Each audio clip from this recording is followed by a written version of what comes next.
Magbibigay lang ako ng feedback dito sa laminating film na ginagamit ko. Ito yung iTech laminating film. Onion skin siya kung tawagin kasi 30 microns lang siya. Ito yung ginagamit ko before. 30 microns A4 size 100 sheets na nagkakahalaga siya ng 190 kung hindi ako nagkakamali ngayon sa market or less 200.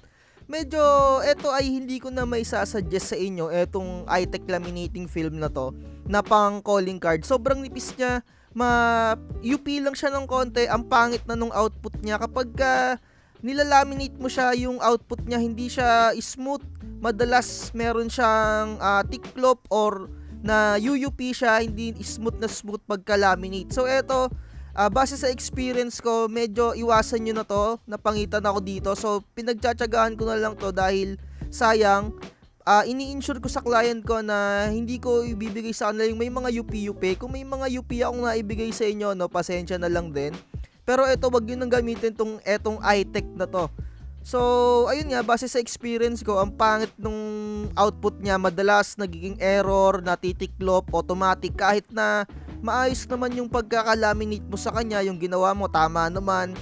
So, mas lamang yung error. So, kung kayo, goods yung experience nyo dito sa iTech na laminating film pang calling card, ay ituloy-tuloy nyo lang. So, ako, sinishare ko lang yung experience ko na madalas mali or medyo may tupi yung pagka-laminate using iTech laminating film for calling card na 30 microns.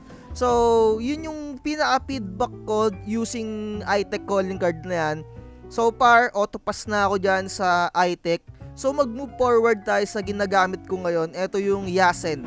Dito naman tayo sa Yasen laminating film na pang calling card. Unang napansin ko sa kanya, may pagkanipis din yung kanyang laminating film.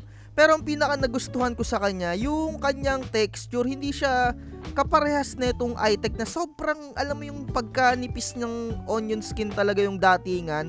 Na tapos kapag nilalaminate mo, ang pangit talaga nung output niya. So far naman, nagagandahan ako dito using Yasen laminating film. Para siyang yung hot laminating film niya na 250 microns or yung kanyang makakapal na microns. Ganun yung kanyang texture. Pero pansin mo talaga na manipis din siya. Ayun o, medyo may, ayun o, yung pinaka nagusto ko sa kanya, no, matigas yung kanyang laminating film. Hindi siya ganun ka onion skin. Talagang alam mo yung manipis lang talaga siya, pero hindi siya onion skin na onion skin. Tsaka pagka nilalaminate mo siya, straight talaga yung kanyang output. Ang napangitan lang talaga ako dun sa iTech kasi kapag nilalaminate mo siya, hindi mo malaman kung bakit talaga yumuyupi or tumitiklop. Yun yung pinaka na bad trip talaga ako using iTech.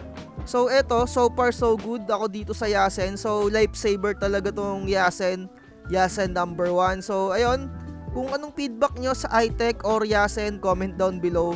Yung mga product na to, ilalagay ko sa description kung ano yung gusto nyong bilhin. Pero kung ako sa inyo, gamitin nyo yung Yasen, goods na goods. Yung sa Quap kasi, no, medyo naphobia na ako using Quap. Ayoko nang gumamit ng Quap hanggat maaari. So, ayun lang.